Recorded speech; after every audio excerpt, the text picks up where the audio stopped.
I don't know why you keep protecting him, Jeremy. The things he does on the internet are absolutely ridiculous. He's been with us since day one, Mike. But he just goes bananas on the internet, and you just keep sticking up for him. And all he does is post to communists. He hates communists and extremist political people. Well, he's like I said, he's been there since day one, and I share his hatred of communism, Mike. Jeremy, it's time to pick a side, okay? I pick the anti-communist side. I'm with Vacman. That's fine, but just stop allowing him to put out all this ridiculousness out on Facebook. It's pretty impressive. If anyone were to follow our Facebook page, Jeremy, and see the ridiculous things that Vacman puts on other people's pages, it would be detrimental. I mean, honestly, it's very impressive that he can type so eloquently without fingers. Well, Jeremy, as we've been arguing into this therapist's office, and we're here to see Master Sherman. You dragged me to Master Sherman. You know how I feel about therapy, Mike. I know, Jeremy. I don't feel safe here. All right, so let's knock on the door. All right. Hey, welcome, fellas. What can I come on and have a seat? Hello, Master Sherman. Hello. Who do we have here? Well, my name is Michael. This is my cousin, Jeremy. Hey, Hi. Michael. Hi, Master Sherman. Hey, good to meet you guys. I appreciate the proper title of my degree, Master. That's very kind. I do not want to take any pills. You are shoving no pills down my throat. No happy pills for Jeremy, me. that's not what this is about. This is a pill factory, Mike. No happy pills here, my friend. No happy pills here. Well, we're having a bit of an argument, and maybe you can just kind of help us get through this. Can I lay down on the couch? Yeah. We're just not seeing eye to eye. We I'm usually gonna lay down do. on the couch. Actually, no. Famously, if you guys could snuggle up together, that'd be preferred. Yeah. What shampoo are you using, Jeremy? Head and Shoulders. Wow. Already we're connecting. Look at Such that. a mediocre smell. Thanks, man. Keeps my luscious locks. Already we're connecting. I think we've had a breakthrough already. This is pretty good. You know what, Jeremy? He's right. It just took one quick snuggle on a stranger's couch. Master Sherman, how do you feel about communism? You know, a great idea, kind of not really great in the application. See? He's with me. He stands up for Vacman, Mike. It's a great idea, Jeremy. No, we're gonna bond now by stealing his podcast. Flip the table. Ow! Step aside, Mr. Dr. Sherman, Master Sherman. I'm taking your master's degree. Give me my podcast. No! I, for now, will be referred to as Master Jeremy. Get a doctorate! It's my only podcast. I need therapy.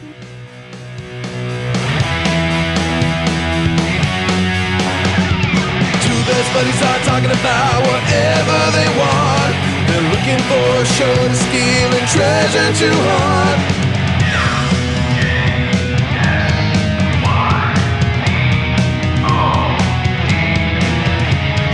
Michael and Jeremy steal your podcast. Michael and Jeremy steal your podcast. They like to get crazy, talk a lot of trash. Michael and Jeremy steal your podcast.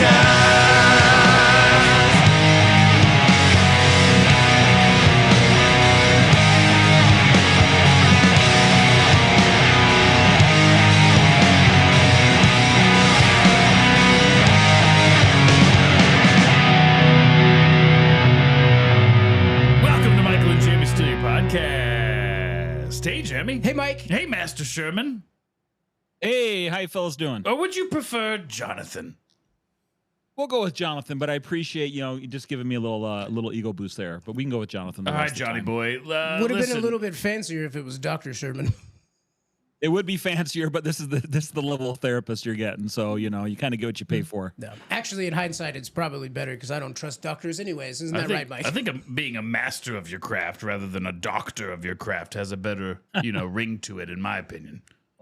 That's right. We'll go with that. I like it. They're just glorified Band-Aid distributors anyways. It wasn't called He-Man Doctor of the Universe.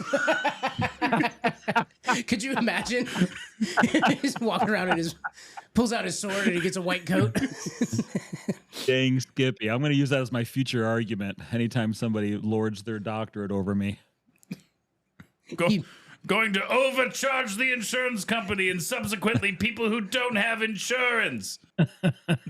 Oh, that's great. We're stealing Master Sherman, Johnny John's podcast today. And it's family, marriage. You know, there's a lot of really interconnected, I don't think very you're close relationships that people have. And sometimes those relationships can become tumultuous. I don't think you're supposed to marry your family, Mike. No, it's and or. No, Typically it's not. or. It's just or. So, Jimmy, friends, family, you know, partnerships, cult relationships. You know, I'm sure he covers everything. You know, the relationship that cultists have with their congregations. Oh, yeah. Huge, probably. Absolutely. That's true love. Yeah, the more culty, the better in my book. Oh, wow. Well, we do have the cult of the Majizzy, so. It's really The blowing up. Majizzy. Yeah. The Majizzy. Yes, the name of your podcast. That's how quick of a study I am. That's right. He's sharp, Jeremy. He's a master. Michael and Jeremy steal your cult.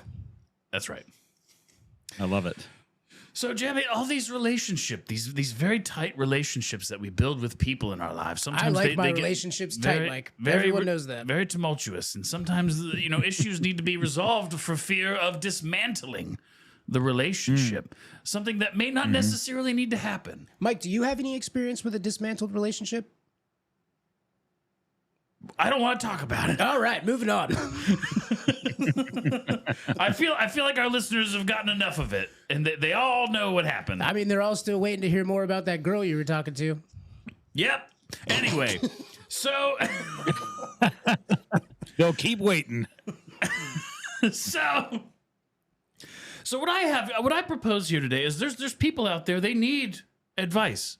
Yeah. I mean, that's what Absolutely. that's what Jimbo John, does with his patients and people. I don't know if he calls them patients because he's not a doctor, but I call them clients. clients. I call them clients usually. Thank you. Yeah, for whatever reason, if you have a medical doctor, they call them patients. If you're a therapy, if you go see a therapist, they call them clients. Whether it's just kind of the way it is. Oh, that is a fun fact. I did not know that. Can clients No, still it's a use fact. I it? don't know if it's a fun fact. What about but psychiatrists? psychiatrists, because they're a medical doctor, usually referred to as a patient. Now, it's not a hard and fast rule. I mean, I don't think anyone's offended if you crisscross it, but just the typical norm is that. Can clients use insurance, or is that strictly a patient thing? No, clients can definitely use insurance if the therapist takes insurance. I don't take insurance. I'm a cash only pay for service type of thing. Of course you are. No paper trail. No paper trail under the table. Yeah, cash only, or gold or silver or chickens, but no actual, nothing traceable. It would be funny if you saw a therapist and he said, "I accept Amex." Do you have any fine bouillon? Yeah. Anyway, there's people that need help today, Jeremy. Okay. And- Well, how are we going to find these people, Mike? Jeremy, through the internet. Ooh. Yes, What? through the wonderful space of the internet. There's people crying out for help, crying into the ether, waiting for a response. And you know what, Jeremy? What we're going to do is we're going to actually take the responses and respond to these people. Have you ever taken- with these responses? Have you ever taken ether? You guys are before? servants of the people. That's right. That's we are. what we're known as, famously. And what were you saying, Jeremy? Have you ever taken ether? No. A little drip, drip, No. right on the tongue? No. Maybe on a gummy bear? Not once. All right, moving on. Gummy bears specifically? I mean, I don't know what I'm talking about. Drugs are bad. And just for full disclosure, I have not taken ether as well, Okay, that's good to know. So because I know you really wanted to know. none of us have taken ether is Not what a I'm hearing. single one of us has ever tried Not ether. one drop. Any of us. Not half a vial. This will be the advice today will be very sober advice. Not a single one of Oh, us. sober, no. Not a single one of us has Okay. taken ether in the French Quarter, throwing beads at naked people. Sobering. I would say sobering, John. Sober ring. There. Okay. Deal. Should we jump into the first Oh, one? that'd be fun if you could put a ring on and automatically become sober. The sober Wait, so ring. then if you have the ring on, off, be like, That'd be a great product, man. You should research that. Michael and Jeremy steal your sobriety. yeah. Give us your chips. Can you buy an AA chip? Oh, sure you I can. bet you can go on I'm eBay. sure you can. Can you go on eBay? Oh, yep, I'm on it. I'm on it. Mike, find me I'm on it. like a 2-year, 3-year clean chip. I'm gonna put it in the studio, right next It's to all nice of our to fast alcohol. track recovery. Absolutely. Yeah, there you go. I'd like to display it on our bar in the studio. All right, Jeremy, we can get a 5-year sobriety chip containing the Tree of Life. It's the AA coin token medallion with super 3D effects for $17. Really? Yeah. I need That's- 6 of them. Recovery is never that cheap. Get it while you can. That's amazing. Who knew you could buy sobriety for $17 plus shipping? Fantastic. You guys have opened up a whole new market. Let's start. I think we should hear what these people have to say, and then Jeremy and I will give our unbridled advice, and then John will have an opportunity to kind of spout out whatever he would say. Is this now? You said you found these on the internet. Where did you find these? Where are we finding them? I'm sorry, you're asking the same question. Reddit. Oh, Reddit. oh. Perfect. You know what Perfect, our Vacman says? people. Reddit is full of communists, Mike. It is. All right. I'm 31 from Indiana. I'm so sorry, from India. It's a huge difference. Aren't they really sort of the same? Jonathan, you're a master. Could you explain the difference between India and Indiana? I think that's where a lot of the confusion came from when the Pilgrims first came here, when Columbus first came here. I think Indiana came from calling them Indians when they were. Yeah, I think we got a whole problem there. Yeah. We'll talk to George Big Carlin about miscommunication, why he calls them Indians, the people of God. Oh. Yeah. George Carlin makes a great know point that. as to why he continues to call them Indians. Are you one of those guys? Continued. Mike, are you telling me you're one of those guys who just hears a comedian talk about something and you go, oh, how insightful? But yes, He was in Bill and Ted, Mike. yeah, but he also made a really good point about calling them Indians. What are you going to do next? You want to go Because on a they're rant? not native. You wanna We all came from somewhere else anyway. The whole point. I'm 31 female from India. I got a job in Australia. I want to move to abroad. I don't know what that means. Trying to meet a nice lady. But my husband isn't convinced. Australia has definitely better opportunities than India and better career growth. Please, any advice to convince him? Someone who's trying to convince their husband that what they want is more important than what he wants. Mike, I'm finding it very difficult to imagine that there's anybody who lives in India that wouldn't try to get the fuck out of India as soon as possible. Well, now they want to get out of Australia, so they've gone from one hellhole to another. Okay, so we're in Australia now, and now she's wanting to go to some other place abroad. She says abroad, which she's like anywhere, just Anywhere but anywhere, but here in India. So many emus. Oh no. The koalas keep jumping out of the tree, landing on Everything wants to kill me. So trying to convince her husband, I don't know if her husband is Indian, and I don't know if this person is technically, Indian in heritage. They're from India. They've moved to Australia. Husband doesn't want to go. Well, if they're from India and they move to America, they can just call themselves Black, Mike. You heard that? No, Vacman was telling me all about it. my God. Well, how would you convince? What would your be advice to her to convince her husband? Okay, listen. Men are simple.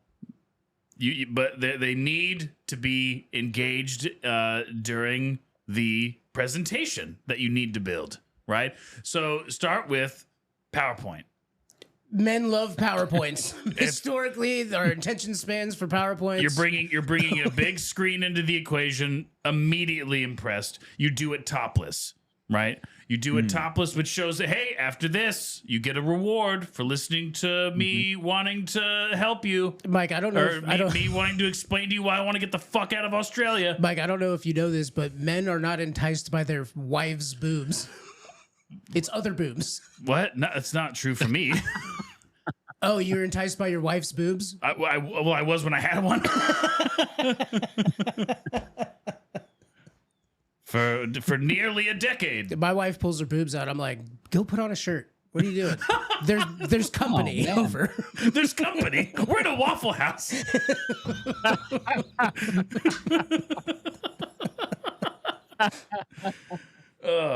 So you begin the presentation. The presentation is all of the reasons why you want to leave Australia and all of the potential opportunities you'll have by leaving and going anywhere else. No, and you tell him, you pick. No. You pick, husband. I don't care where we go. She did just say abroad, right? She Yeah. didn't specify anywhere. Yeah, she literally said, I want to leave and go anywhere. Here's the 5 reasons why we should move to Russia. Meet me in the middle. Okay? All right, so your advice is a PowerPoint? Yes. Oh, okay. Jeremy? But I Our would point with boob. with boobs. I think that with any decision, the wife needs to make the husband feel like it's his idea, Okay. and she needs to give him all the reasons why it would benefit him.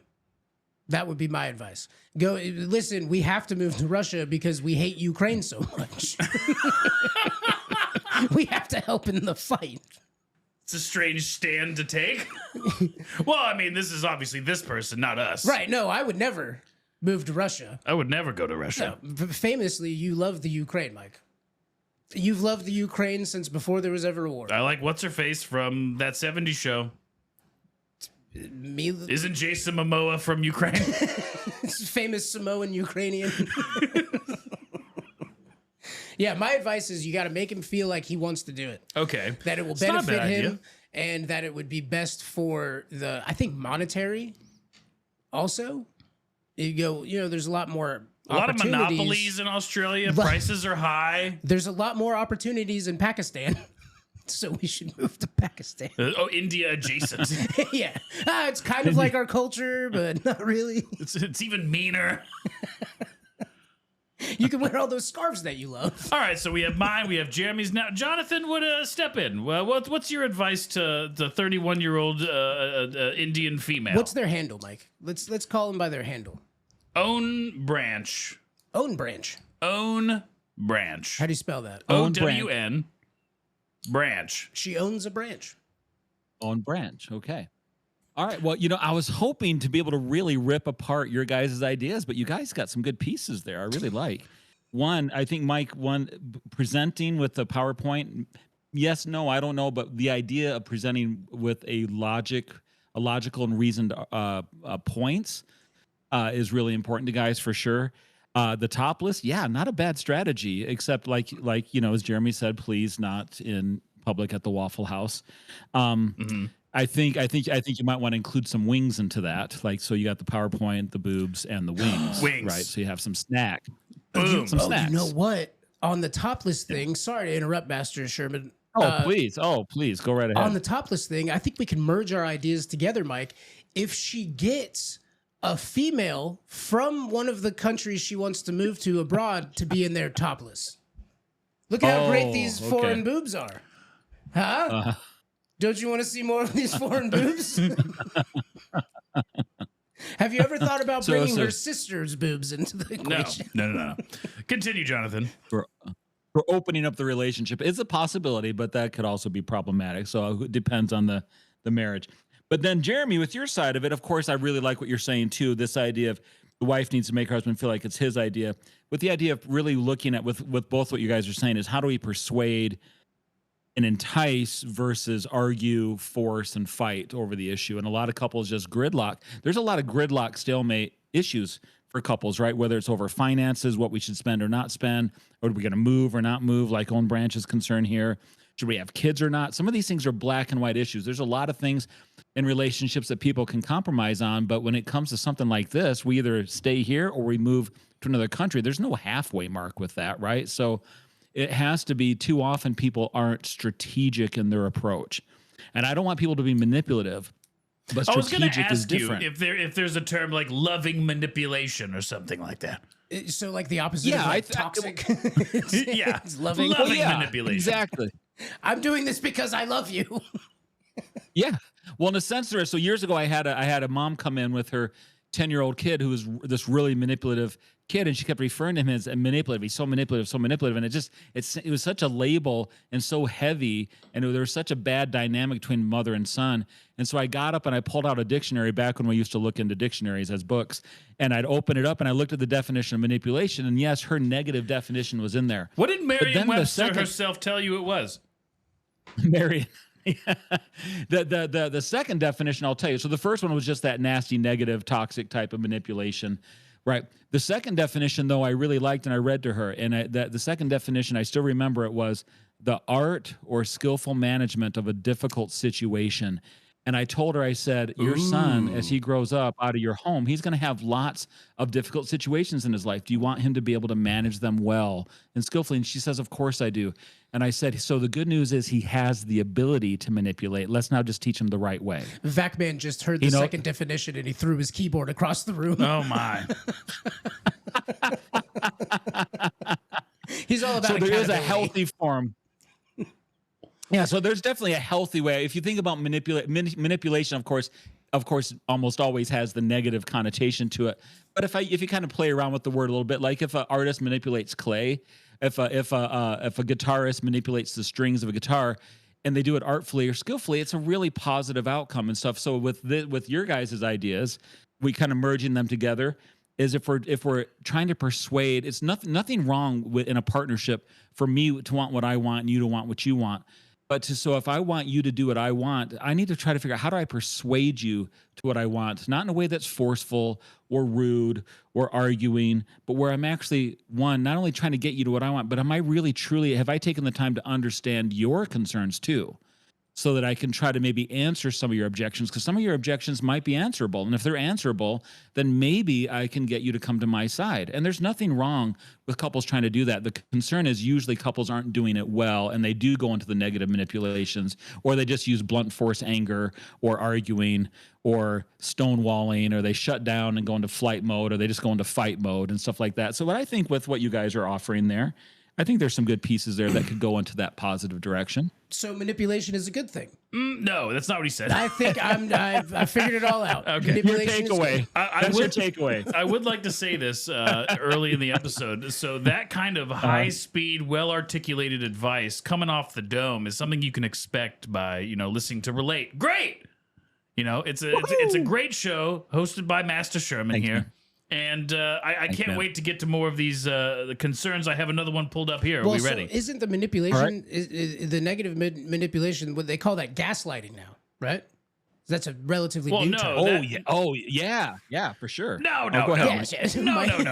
Oh, are you gonna, Sorry, Jeremy. I thought you were right, but we're getting corrected here. We Well, it don't sounds like- have to yes and Jeremy. sounds like Mike's trying to gaslight me out of gaslighting definitions.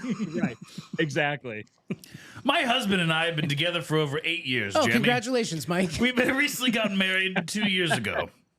I'm not going into details, which is not very helpful, but we haven't entered the rough stage of our marriage. But we have, I'm so sorry, we have entered, I was going to say, in quotations, it's the rough stage of our marriage and relationship. It's a funny thing to say we haven't reached it yet, because I'm anticipating that it's going to get real rough here pretty soon. No, but they have. They have entered this so-called rough they're there. stage. And All right. I believe in the vows I took. We're seeking out marriage counseling. One of the issues is my husband's friends and family getting involved and butting in. Hey, you're doing it wrong. Look, she's getting way too tired. She likes to be choked. Choke her. To make matters worse, I'm a sensitive person. I know it's really just between my husband and I, and they need to butt out, but it's making a toll on my mental health.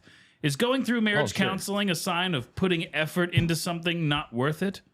So let me say that again. Is going through marriage counseling a sign of putting effort into something not worth it? I legit love my husband through. It's supposed to be though. I legit love my husband through. But Through and through. But a small selfish part of me wants to make our marriage work, to give the middle finger to his side and prove them wrong. Oof. Mike, let me start off with this one, Mike. You give your. Jeremy, I got a couple thoughts here. Go ahead, Jeremy. Vacman, get away. Vacman's always in the back of my mind. There's a lot of red flags here, Mike.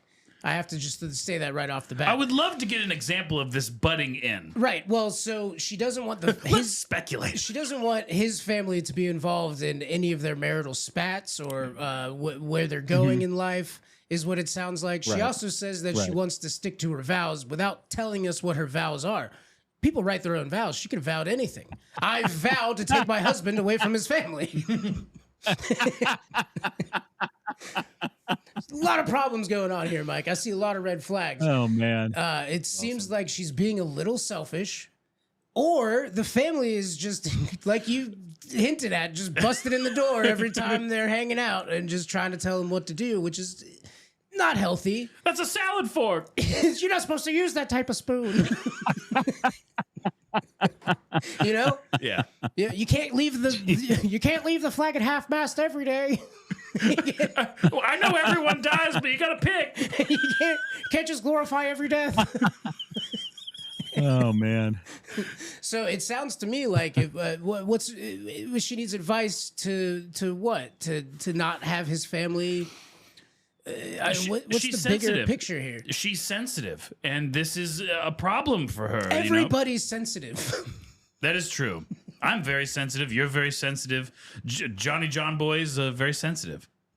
So Sensitive as they come, man. I guess my advice to her would be to maybe she needs to listen to some of the stuff the family is saying and engage with them, respectfully have the conversation with them. She doesn't have to take their advice, but she can engage. Obviously, they care enough to say something.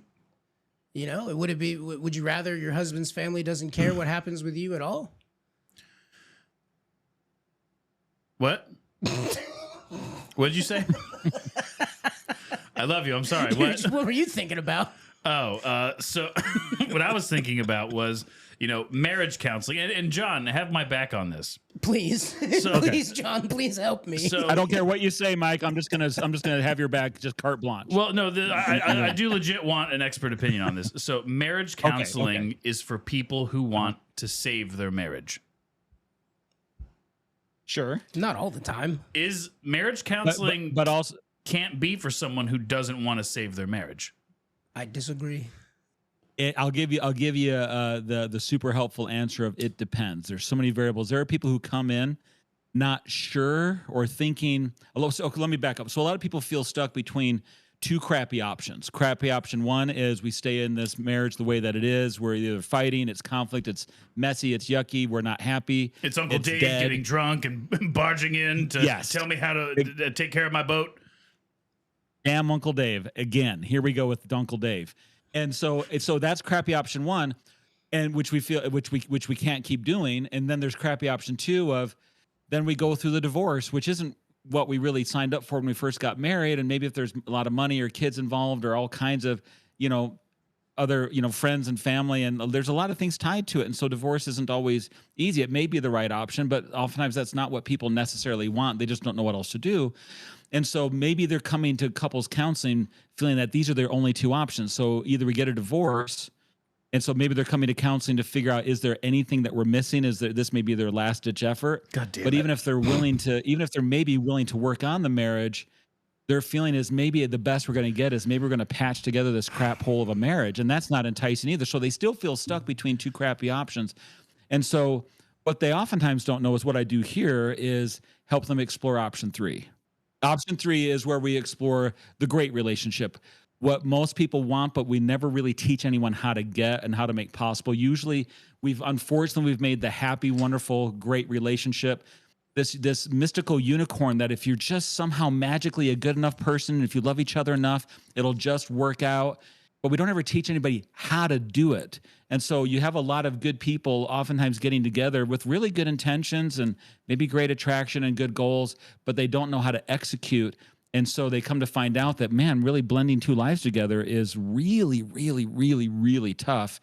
And so it doesn't work for any number of reasons. So lots of times, back to your question, yes, of course, if people are coming to marriage counseling and they want to make it work, that's, of course, a great place to be. But a lot of people come to marriage counseling confused or unsure, or maybe I'll go and put in a good faith effort just to say I quote unquote tried.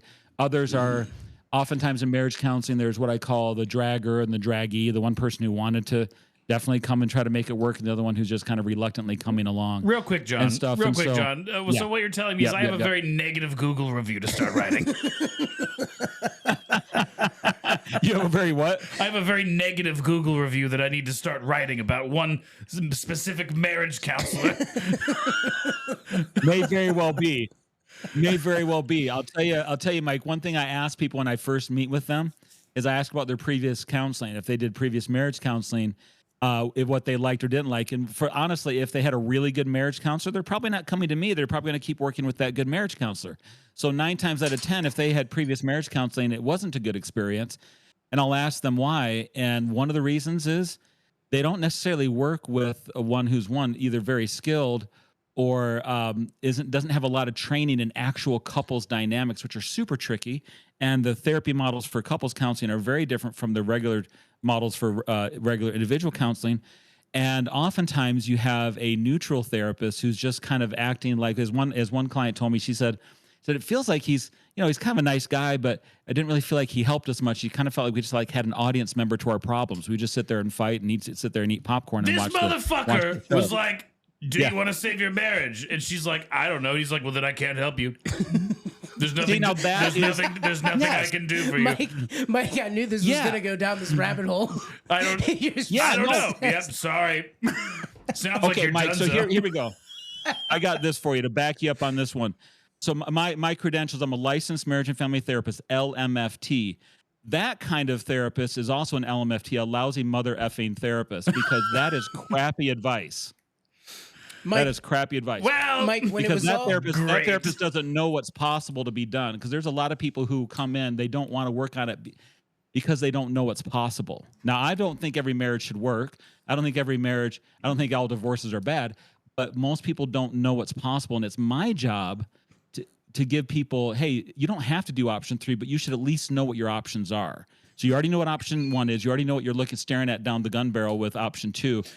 Let me at least educate you on the possibilities of what option 3 would look like and how we would do that. And if you want, let's take at least 3 months to explore option 3, so you at least get your feet wet and see what's possible, rather than go, well, I don't know what to do. I guess if you don't want to work on it, I guess there's nothing we can do here. You guys Well, that's not a you very guys got educated kids? therapist. Yep. Well, guess 2 Christmases.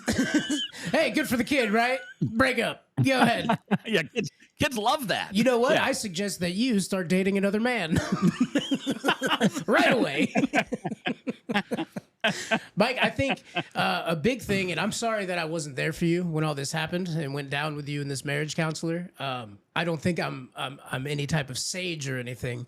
But I have a little bit of advice for some things, and Yeah. I would say one of the most important things you can do if there's problems in your relationship is you need to remember that.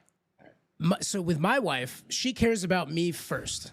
So anything that's going on, she'll buy little things that makes travel for me easier. She knows my schedule, and she's always, oh, I made you breakfast. Like she knows my crazy schedule, and she's always looking after me first. So what happens when somebody else is looking after you first is it frees up a lot of your time because you don't have to think about yourself. Now you can think about them. So while my Dang, wife is that's busy good, man. thinking about me all the time, I'm thinking about what's going to make her happy. So now I don't Dang. have to think about myself anymore. Good. Wow. I didn't expect you guys to have good advice here. That was really good, Jeremy. Hey, thanks, man. Jeremy's actually a very wise human Master being. Jeremy. I'm just teasing. I'm just teasing you, but that was really solid, brother. That was really good. All Love right, that. I think we really helped this person. No, I think we should dive deeper into what you were talking about, Mike. No. Okay, so this one a bit longer to read. Well. Actually, hold on. We can yeah. move forward if you want, but we actually didn't address the question she asked. Oh, you know what? It's fine. But No, I want to hear if you Jonathan's want. Go advice. ahead, John. Go ahead, John. If you want, I'm okay doing whatever you guys want. But she mentioned that she was talking about her husband's family butting in. Right. Yeah, how do we deal with that? Yeah, that's a good one. And I used That's a to common one, too. I used to be like that too with my ex, with the mother of my child. She, her family was everything that happened between us. She would talk to her mom about, and then her mom would come over and be screaming at me about stuff taking her side. Oh boy. And I used to And say, of course, getting an abridged version of the story. yeah, yes, Sure. yes. And I caught myself saying things like, keep our relationship out of other people's ears. Like, stop talking about our stuff with other people.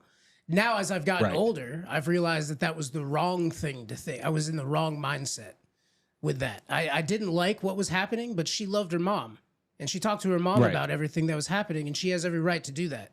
It just made me feel more attacked. It made me feel embarrassed. It made me feel like the walls were closing in, and it was her fault. So you should have gone to her mom and told her about all the problems you're having with her. Right, I should have called her first, and I didn't. You think I'm bad? Well, let me tell you about your messed up daughter. Yeah, well, there's a couple things there. Like with what you're saying, like, so when my wife and I were first married, and she would call her mom too, right, and complain about some fight we had. And over 30 and of course, years you've been married. He doesn't choke me enough, Mom.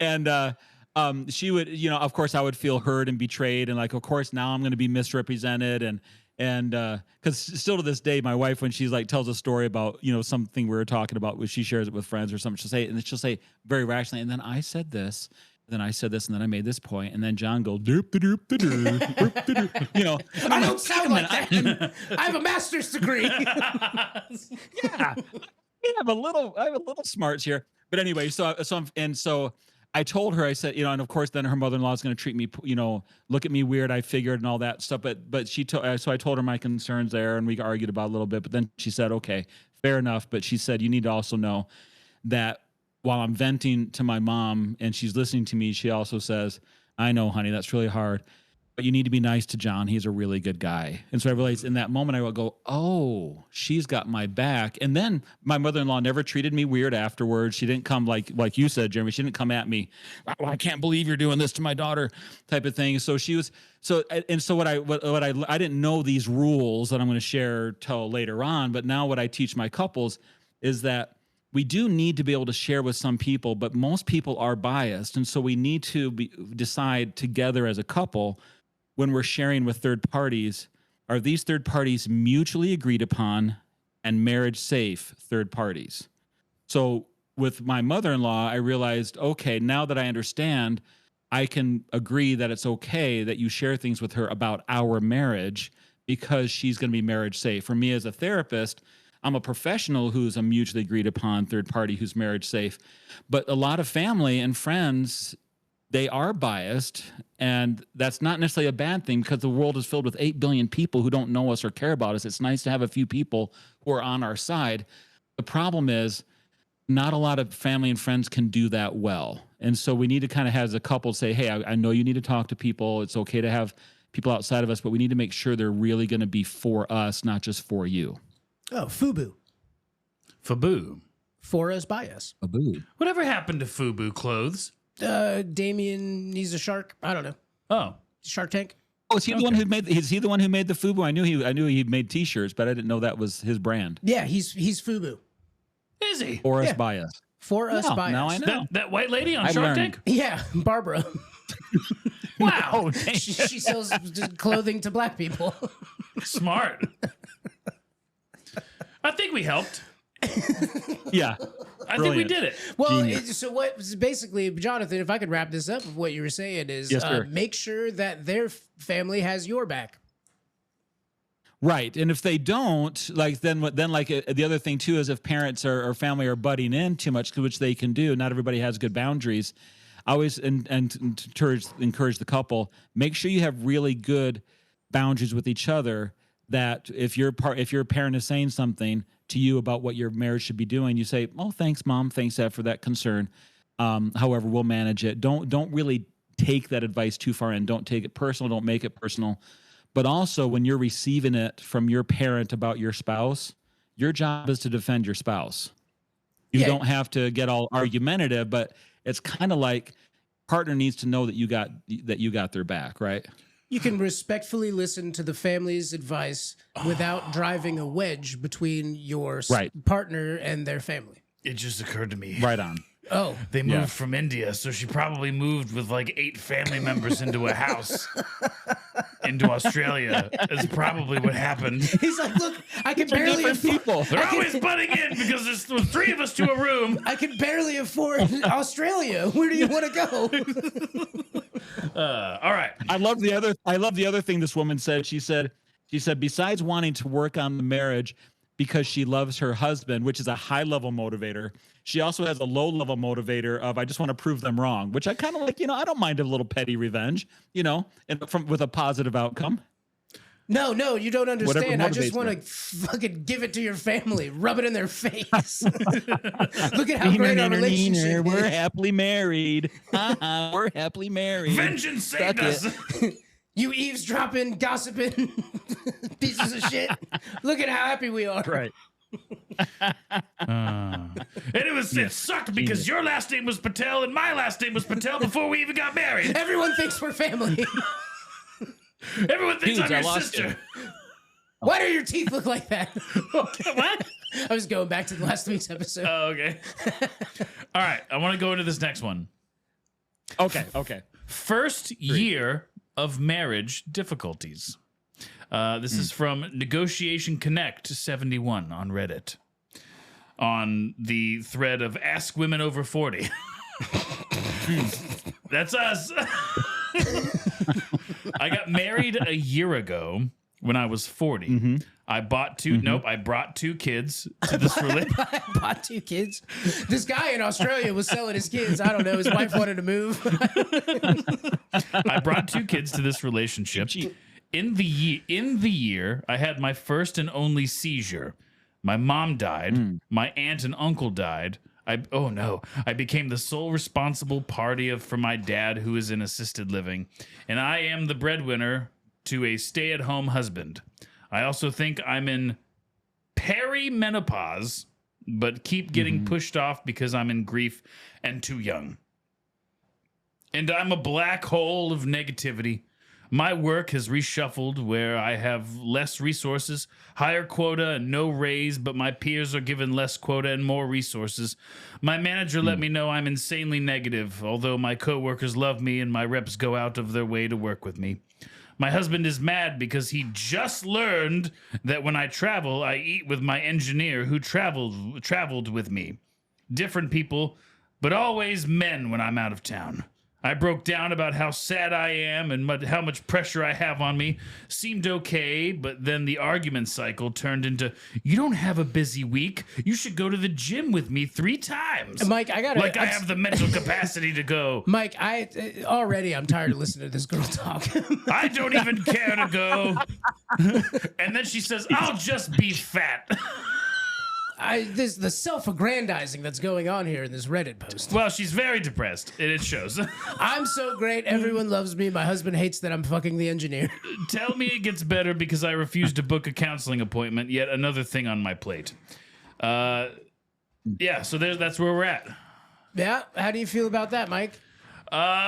Okay, so this is a woman about town who's had a lot of horrible things happen, and she's not getting the help that she needs from her stay-at-home husband. Mike, you're apparently glazing over. all he does is gets to go to the gym all day and play video games while she works and works and works. Can we address the first thing, Mike? She said it's my first marriage. I'm 40. Yeah. You want to talk about that part? Why does that matter? What age you get married? I don't know, Jonathan. Does it matter? No, yes, maybe, depending is just so you know, as in when it comes to complex family and relationship systems, there's very few hard and fast answers. It's almost always it depends based on a billion variables. Sounds like she's going to be wearing Depends pretty soon. But to your point, Jeremy, is that sometimes the question is when people, nothing wrong with being single and getting married, later in life, but we oftentimes are used to being single and all that goes with that, and we're not necessarily used to sharing life with another person and knowing we don't have decades of negotiating that. And so it can be a new thing, and that in and of itself can cause tension and conflicts or missed expectations. Old dogs, new tricks. Yeah. Mike? This woman's got so much going on. So much going on, Jeremy. I mean, she's fat and sad. She's got a husband who doesn't do anything. Everyone's dying all around She her. didn't say he doesn't do anything. He's a stay-at-home dad. She's a stay-at-home husband. to the two kids that she bought earlier from earlier. Her 2 Indian kids from Australia. Yeah, I can't remember. Are these his kids or her kids? No, I can't remember. It's her kids that she brought into the relationship. Yuck. So she's already got 2 kids. This is her first marriage? Or It never said first. It just it's says I first got year. married a year ago. It's Jeremy the first made that up. year. Yeah, it's the first the year. first of year marriage. Jeremy of made up it as a marriage. first marriage. Okay, so she's probably married before and had these kids. Okay. That's all. But hey, that's speculation. Let's assume this is her first marriage and she just boned a bunch of people that she didn't marry. You said she's fat and sad. How fat are the kids? It doesn't say. But Jeremy, at work, no raise, more work, super stressed, boss knows, constantly making comments about how negative she is. What's You that? know- What's that, Vac man? So this- she should be the stay-at-home and married a guy with a job, and she'd be much happier raising her kids. That's weird, man. Don't talk about that stuff, Vac man. No one wants to hear that. Mike. I think if there is a stay-at-home husband situation, that usually means that there was a pretty intense conversation. It didn't seem like there was a stigma in this post. No, it's just burning underneath the surface.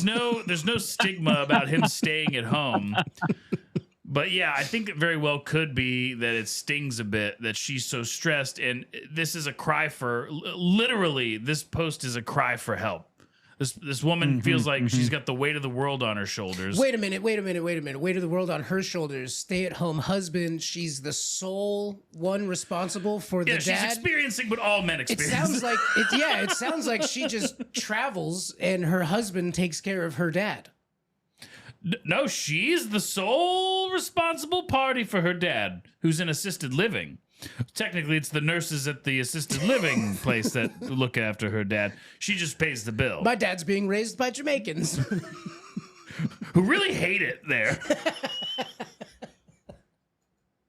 So she's paying all of this money to support this household. She's paying all this money to keep her dad alive, which may be her last living relative, apart from her new husband and 2 children. And her purchased children. Yeah. So this is nowhere in here, which is pretty ironic, where it says first year of marriage difficulties. Not one point in the entire post does she say that she's having a difficulty with her marriage. The only thing that she stated was she's having a difficulty with life in general. I mean, she said her husband's mad because he just learned that when she travels, she goes out with an engineer. You know, is that the marriage problem, that he gets mad that you travel with another man week to week? Well, he's with allowed, these engineers. He's allowed to be jealous, right?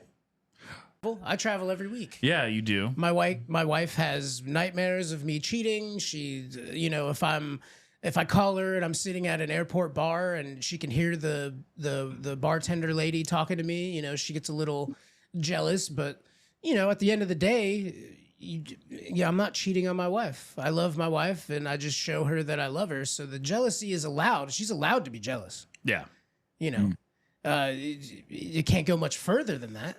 If she wants to have an argument and start screaming about it, I'm just going to listen to her and go, baby, I love you. And kiss her on the forehead and say, I'm not cheating on you. There's nothing more you can really do. And then number 2, he's like, you don't have a busy week. You should go to the gym with me 3 times. I thought you said she was fat and sad, Mike. Right. And then she says, I don't even care to go. I'll just be fat. She's like, That was her response to her husband saying, hey, you should, maybe being more active will help you get out of your mental funk. And then she poo-pooed it immediately. I'd like to be attracted to your boobs again. Jeez. So I don't know. This person doesn't need marriage counseling. They need hardcore therapy. I don't know, Mike. You're saying that, but Master Sherman might have a different take. Oh, yeah.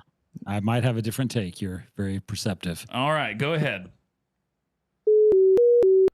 Hey everybody, Future Michael here. Just want to tell you that we're brought to you by Dungeon Studios, makers of 5th edition Dungeons & Dragons modules, as well as podcasts like The Game and Fables from the Forgotten, an audio drama, which season 2 is out now. You can go to Dungeon Studios on YouTube and start binging away. You can listen to all of season 1, and season 2 has already begun, and we'll be releasing those episodes every 2 glorious weeks. Because it takes a lot. So 2 weeks is fine. You'll be all right. We're also brought to you by Silk City Hot Sauce, makers of hot sauce. You can go to their website, silkcityhotsauce.com, and use promo code STEEL at checkout for 20% off of your entire order. Get yourself some Psychic Bigfoot. It's the perfect blend of sweet and heat. I love you. My turn? Or you guys have more advice? Because I didn't hear your advice. Go to therapy. Okay, good. That is good advice. That is good advice. Talk to somebody. My advice is you need to suck it up, Buttercup. Yeah, listeners, please listen to me on this one. These guys are idiots. Go ahead. No. But honestly, but seriously, as much as I'm teasing you guys, those responses are pretty common, right? I think a lot of people feel the pressure to just suck it up, right? Life's hard, get over it. My wife likes to say, kind of seriously but joking, like, cry me a river, build me a bridge, and get the hell over it, right? It's nice. There's that mindset in life. Then there's a time and place where just bucking up and dealing with things and just man up or woman up makes sense, right? But sometimes it gets to be too much. And also the other advice, Mike, that you gave is like, this doesn't sound like marriage counseling. This sounds like individual counseling, is a very common thought. But in the counseling world, and what the research shows is that, of course, there's a lot of stuff that she's dealing with the weight and pressure of work and grief and loss and feeling the heaviness of all this mental load to provide and manage all of this. Those are, of course, issues that affect her. But having your partner being well-informed, not only of what you're dealing with, but how to help you, is where couples counseling is really crucial. So I would not want, this was my client, if she came in just by herself. She gets a twofer by going to marriage counseling. Absolutely. I would want her to come in, because if we have a team and you have, there's no football team that trains on. No, different type of team. We're not teaming up. We're working as a team. So stay with me, Jeremy. Stay with me. You got this. I started thinking about trains and stuff. We'll go very Freudian here in a minute. We'll analyze your relationship with your mother here in a minute. She wants to have sex with her mom. She must be like 80. So the idea is that you don't have a football team that trains on, that half the team trains on a different field with a different coach. Mike had a girlfriend. Mike did have a girlfriend that the Florida Gators trained on. Oh gosh! Not even allegedly. That's just something you say. Remember? It's just something you say. Remember when you were on the phone and she was hanging out with all those naked football players, and you were crying at my house? Oh gosh! Jeez. There's some truth to You that saved statement. him so much money for a ring. Oh, brutal. Oh man, That was a long time ago. yeah. A couple of those guys made the NFL. Wow. Sorry, Jonathan. Go ahead. Yeah, please don't let Jeremy interrupt again. You just tell him to shut the fuck up. Okay. The point being is that if you're partners, your problems are my problems. If my partner, heaven forbid, had cancer, I wouldn't just go, well, that's your cancer, that's your problem, you need to go deal with that. That would be ridiculous. I'd be at every appointment. I'd be studying everything I can about cancer. How can I be the best supportive partner? How can we beat this thing together, baby? And so when someone has mental or emotional health issues, let's not let them go, you need to go figure that out. You go to your own therapy. Let me go with you. Let's figure out how to help that together, right? Because she's got this, whether she's right or wrong and everything, I don't know. But she definitely has grief, a lot of grief in a short period of time. She has the weight of caretaking her father, maybe like you said, it's her last parent, her last significant relative, right? She's got some serious grief issues. There's a lot of emotional load there. She's got the mental load of providing for her family. And she doesn't feel like her husband gets it. And he might be the best guy in the world, but his perspective is, well, you're really not that busy. And hey, so just go to the gym with me 3 times a week. Sounds like a good idea from him, as we as guys tend to just, we don't really listen to what's going on underneath. We just see the quick, easy, obvious solution and we go into fix it mode. And so there she is, like, he doesn't get it. And then the problem is, if she's, she may be the most faithful, loyal person in the world. Maybe this isn't a problem, but let's say if she is traveling a lot with different coworkers and she feels like her husband doesn't get it, and this guy really listens to me and he understands, then that starts to, maybe it starts out innocent, but then it starts to feel like, hey, he understands me, my husband doesn't understand me. And that doesn't justify an affair, but that's how they oftentimes start, something like that. And so, it's important that by having them come into couples counseling, then the two of them can talk about where they're both coming from, but also really more importantly, start to hear, how can he help with her mental load, be more supportive? How can she also make sure she's hearing why he has those concerns of jealousy and not just write them off either, just like he's writing off, oh, you're not that busy, to learn how to really pay attention to not only how you're both feeling, but even more importantly, after all of that, is what's our plan, not his way or her way of managing things, but what's our way of how we are going to manage things together. How do I support you in your role? How do you support me in my role? How am I there for you? How are you there for me? Let's really coordinate our play so we're one team playing on one field, learning the same plays together, versus 2 team members playing on different fields, getting coached by different people. It's oftentimes couples aren't really working off the same plays. If you think of marriage as like playing a football game, and let's say, hey, let's go get married, and it's going to be great because we're in love and we're great people, but we don't realize that, like, we're kind of show up for the football game, like one person comes with a baseball bat and the other person comes with a tennis racket, and while there's nothing wrong with baseball or tennis, they have nothing to do with football. And a lot of people really don't know the rules of marriage. They're just coming with the way she was and the way he was, and his personality and her personality, and the way she was raised and the way he was raised. And we're trying to play the same game with 2 different sets of rules. It's just chaos.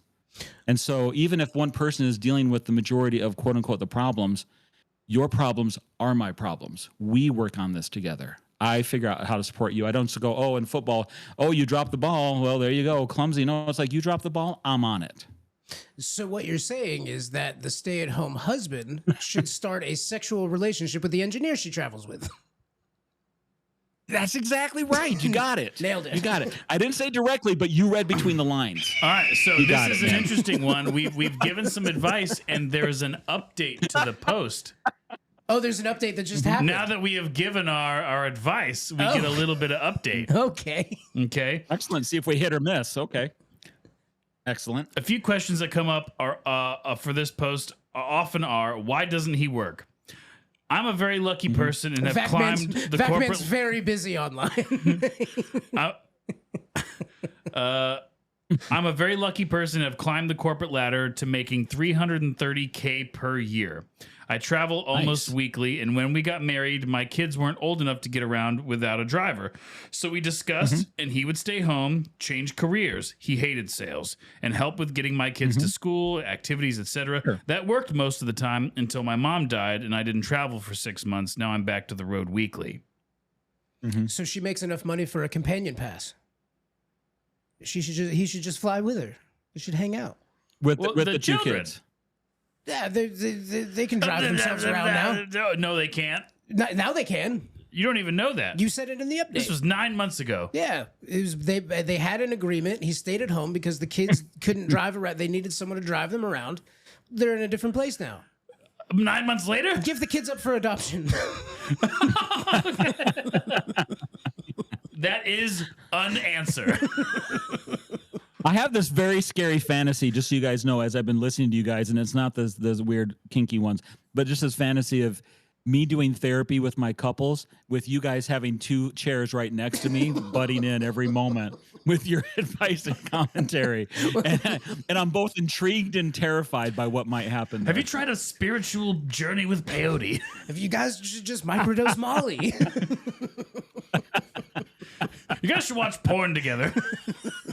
If anything, I think in the long run, it'll be therapeutic for them, because they'll look at each other and go, man, I thought we had problems. I feel a lot better in comparison.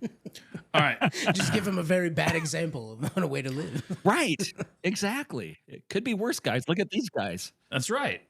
All right, so we have That's another right. one. We have another one here. Okay. Now, I'm fine. All I'm right. starting to find a We're theme. cooking through this. We've already helped 3 people. Yep, and we This got is amazing. We got 2 more. We're healing the world. Okay. So this I one, love I'm this. starting to notice a theme. There's not a lot of men on Reddit trying to ask for advice on how to save their marriage. Oh, a bunch of Well, ladies are online. you still on the Reddit 40-year-old women and older? It might be why you're not getting a lot of men on there. So I did a broad Okay, this search, is a which different one. include You- like you looked up a bunch of women. that's right, nude. Broad search. Here we, how do I save? Wait, team. Mike, you're trying to tell me that online, on Reddit, where anyone can post anything and anyone can make their voices be heard, is that you're finding that it's a bunch of ladies complaining about their relationships? Color me shocked. How do I save my marriage? My husband has been complaining about our relationship for the last year, but I didn't realize how bad it was. That's a great start. Really hit me out of nowhere. Oh. So my husband has been complaining about our relationship for the last year, but I didn't realize how bad it was. He has written up a separation letter and ready to move on. I think I've convinced him to change his mind for now. I need some advice. What can I do to save my marriage? Wait, a separation letter? Yeah. Like he drafted up a letter and On sent his it to her? typewriter. Yeah, and he sent it to her in the mail. I'm not happy. Your sister has a better set of tits. King! Last night I dreamt about having sex with your mother. King! Love, Jonathan. Our relationship isn't perfect. He needs for intimacy. His needs for intimacy are higher than mine, but I try to meet him in between, which actually goes very well with the last episode that you had, the kind of withdrawal and pursue. Yes, you guys listen to that one. So Nice. he thinks I'm always stressed and grumpy. Maybe there is some truth to that. He thinks I need to see friends more and have a life outside of our family. I want him to spend more quality time with me. Oh, yeah, this really is up your alley, Jonathan. Yeah. Lately, he has been spending a lot more time with his friends than me. He plays board games, tennis with them 1 to 2 days a week, and there's often single girls there, which makes me uncomfortable. I think this group of friends has influenced his thinking. They are much younger. One is single, one is dating a girl 10 years younger in her mid-20s, Nice. and one is divorced with kids. Sounds like he's bored with our relationship. Sounds like his friends are awesome. And he has much more fun hanging out with his friends. We both haven't prioritized our relationship lately, hardly doing date nights or anything fun together. I'm deeply hurt that he has thought about walking out. Sure. I really do not want this for me or my kids. I want to save my marriage. Help, please, on what I can do apart from date nights. Help! Yeah, help, please. That's like me at the, Mike, I know I've told you this. If I go to a doctor's office or I'm anywhere and I'm waiting too long, I'll just sit there and I'll yell help. My wife hates it. I'll just sit there and I'm like, help! Help!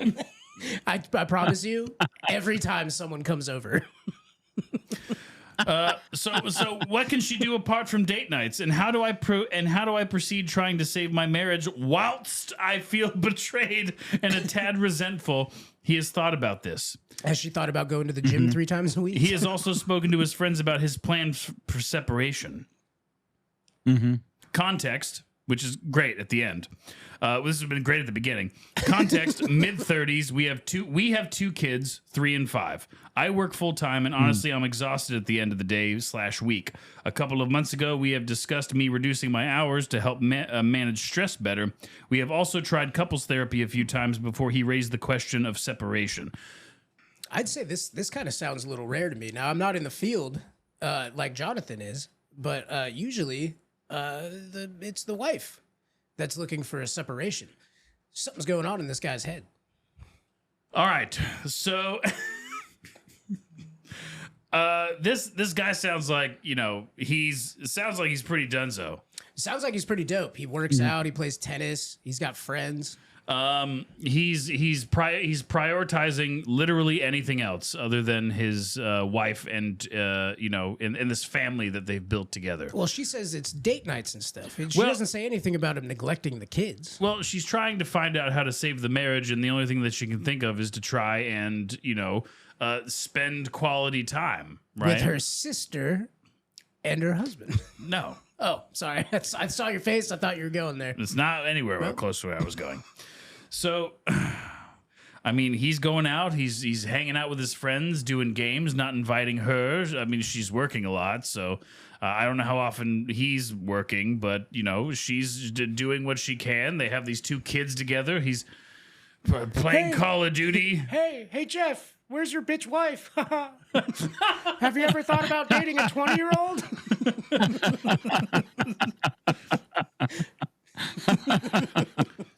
Jeez. So, so kind of bringing in some stuff that Jeff's probably gonna say. There's there needs to be some sort of conversation about meeting in the middle. Stop beating around the bush, saying to your partner, "I know things are bad. Yeah. I know things are bad, and I don't want these things to be bad." She's asking Reddit when she should be asking her husband. Yes, correct.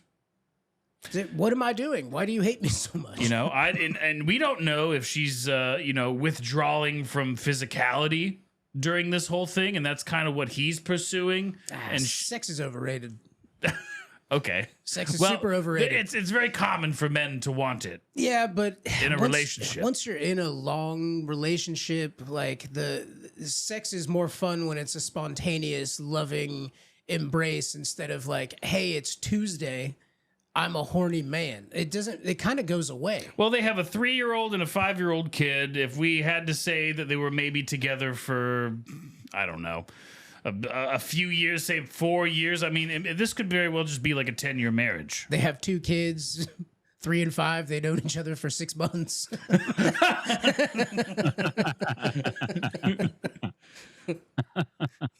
So I don't know, man. This sounds like, once again, if he's withdrawing, then I would assume he's got something in his head already of what his next step would be. Well, he's already typed out the separation letter. Right. He's already got this kind of plan of what his future could be. He took the magnet off of the fridge where one of his child's drawings was, and then put the letter on the front of the refrigerator for her to find early in the morning. With a naked picture of Pamela Anderson.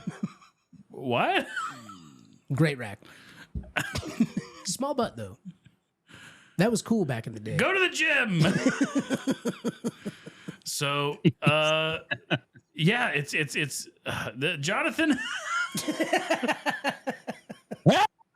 Help me! Help!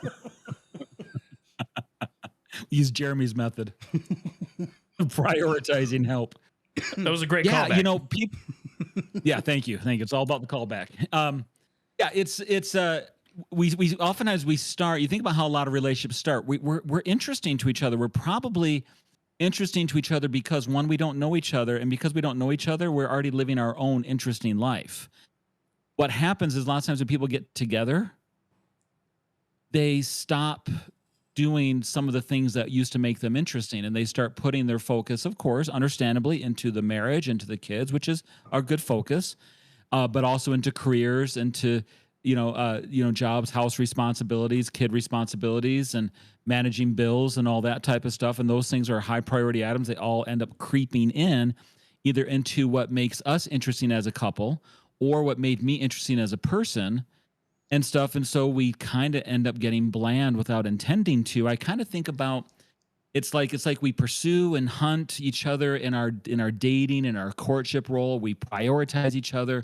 We talk a lot. We're having lots of engaging interests with each other. We're new. We're exciting. And then unintentionally, when we get married, we cut off the relationship head, mount it on the wall like a mounted deer head trophy, and then stop hunting and pursuing each other. But love is like a hydra. 2 heads grow back. Is that what you're going to say? No, but I will from now on. Oh, okay. So these people are treating their relationships like Cecil the Lion. Some dentist goes out and Cuts the head off of a relationship. Puts it right on the wall, Mike. There we go. Yeah, and they don't realize that hunting is actually necessary. Just like ancient hunting, you don't hunt your relationship. I mean, you don't hunt your village dies. Hunting now, people hunt. That's fine for sport, but most people aren't hunting for survival. We have to have a hunting for so that we're hunting and pursuing the relationship from a survival standpoint. That we need to, we never get to be done pursuing each other, and a lot of people stop pursuing, and so the need for pursuit doesn't go away. We want to be wanted. Who doesn't want to be wanted? Who doesn't want to be with someone who's interesting? I want you and to who doesn't want to be with someone who's Yeah. interested in me? I want you to want me, right? Like is that Cheap Trick or is that a Lover Boy? Cheap Trick. I want you to want? Who's that? Cheap Trick. I think. Yeah. You to want me. Wow. And Was that you getting an erection? The I Viagra finally kicked in. I can neither confirm nor deny. It's just visual. It's just picturing that PowerPoint. Jeez. Okay. There's nothing So Jonathan now one loves thing that more she than said was Indian interesting. boobs. Go ahead, Jonathan. Sorry. It's a childish joke. Okay.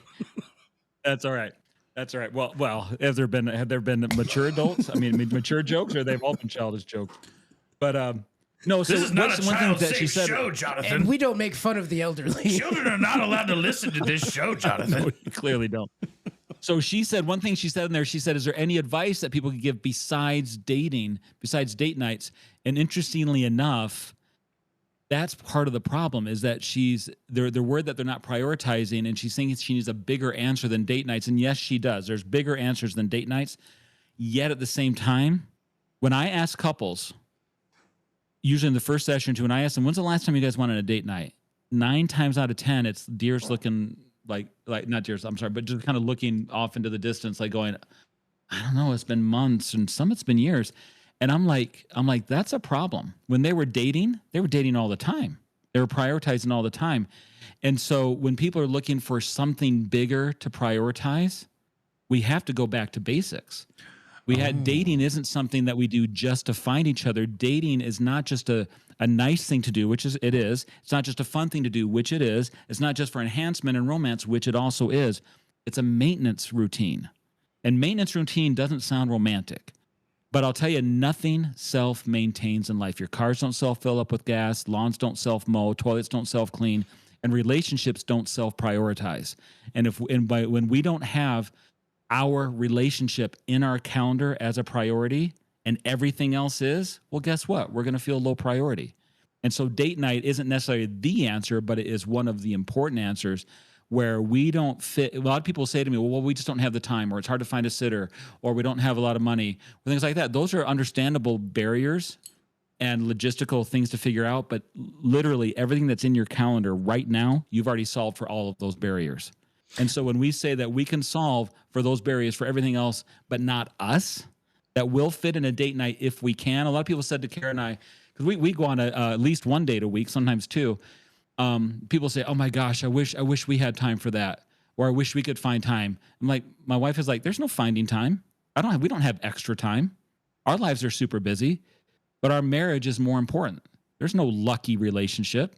We work our ass off for our quality relationship that we have, and like anything else, you put your money where your mouth is, and you put your time where your mouth is. You put your time where things are a priority. You put And your a lot of wife where your people- mouth is. People always try to make it this It's a big, different segment. this big expensive. You don't need to save up all this money to go to Disneyland. Yeah. For Right. your date night, you can decide to cook dinner You can together. go to JCW. Yeah. Yep. The Holy Land.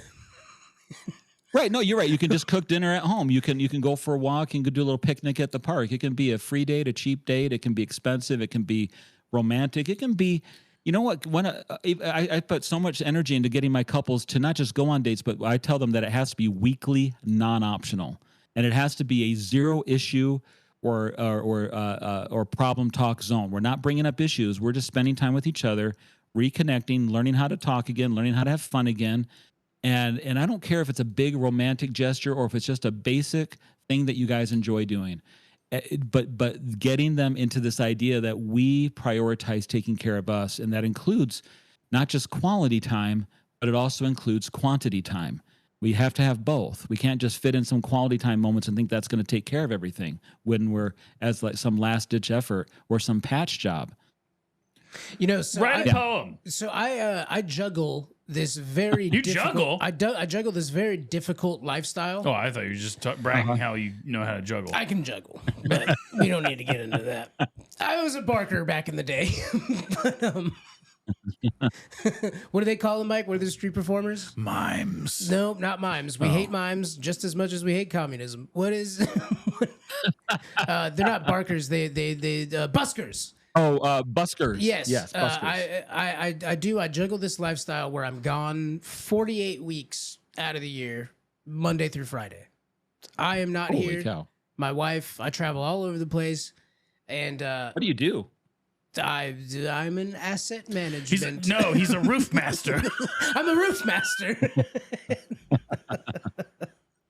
No, I fly around. You're gone a lot. Yeah, Okay. I'm gone a lot. And so what I do is to make time for my wife, my phone's always open. It doesn't matter what I'm doing. It doesn't matter who I'm talking to. I will get off that phone to talk to her. It's happened to me. It could be a 3-minute conversation. It could be a 2-hour conversation, whatever. Whatever she's Okay, doing, that's I'm on amazing. the phone with her while I'm doing my stuff. And then Right on, brother. some nights, right? Well, I'll go, all right, hey, how about we find this movie and 1, 2, 3, we press play at the same time. In movie nights. And we watch a way. movie together Love that. Bravo. in different states, different time zones. Yeah. It's about Bravo. it's about making she's just a part of my life, right? So Yeah. with this lady, what's going on with these people? Your life is one life now. So just like I don't separate work from home, I'm always I do what I do, and that's what I do all the time, whether I'm on the clock or not.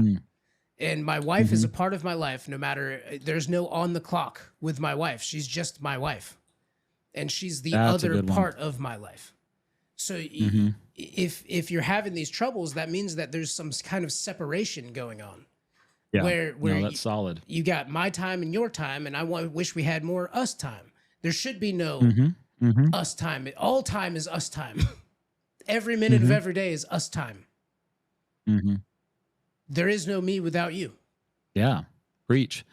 That's good stuff. I always talk about people like how are we together even when we're apart? You know, do we have that mindset? And you describe that mindset perfectly.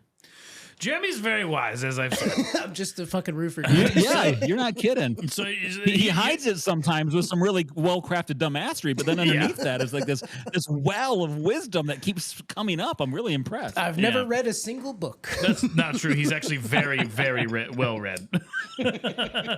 No, there's Jeremy is my therapist. Yeah. All right, so let's see with the update if our advice helped. Okay. Okay. Update. He has left.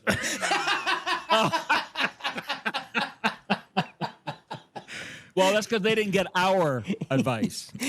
He found a woman much younger than me. Came home, all of his stuff was gone. She loves tennis.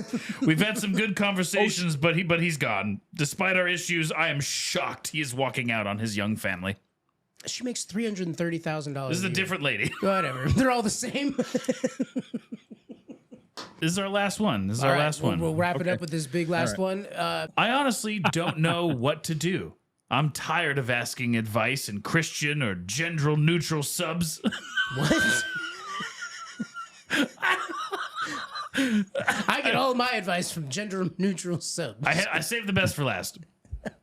I honestly don't know what to do. I'm tired of asking for advice in Christian or gender neutral subs and having men be nasty to me. I am not satisfied in my marriage, and we're going to try marriage counseling soon. We have a lot of issues, some slowly getting resolved, some not, and some new ones. I guess the most troubling thing right now is that my husband has this idea that he is taking care of me. And this was true at one point, but I was depressed, and he apparently made a big show of it at a men's Bible study and was congratulated by everyone.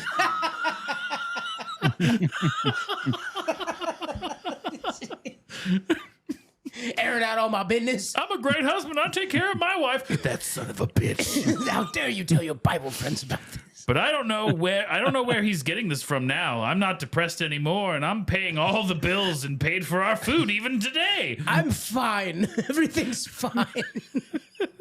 I'm fine. I'm great. I bought Taco Bell today. I was once depressed. I am no longer depressed. Move on. I bought 2 meals at Burger King for us today. It's like $40. So I was like, tell me how you took care of me today. Oh, that's a great thing to say. Oh, that's what she says to her husband. She walks in. In quotes, tell me how you took care of me today. I was talking to Jebediah at the church, and he said that you take care of me. And he mentioned that he paid for dinner yesterday, and I forgot what else, because what he says doesn't... I started adding that, but... Yeah, Mike, let's stick to the script, Mike. He paid for dinner yesterday. Editorializing. And I forgot what else, and that he went on a walk with me today and spent time with me. I don't see how that takes care of me, though. It's ungrateful whore. Remember how Jonathan was like, go for a walk, like, like Netflix and chill. Like, there's a lot of ways to spend quality time and go like and really engage in, how did that take care of me, though? He took me for a walk. I walk every day. This is bullshit. I feel like those are mutual things we do for each other, and that he's not taking care of me. And if anything, I'm taking care of him since I'm paying a majority of the finances. So that's another thing Jonathan's bring like the bills are such a huge qualifier for like a good relationship for some people. Oh, I'm sorry, Vacman. What was that? What were you saying, Vacman? Oh, okay. Yeah, it sounds like something all these women...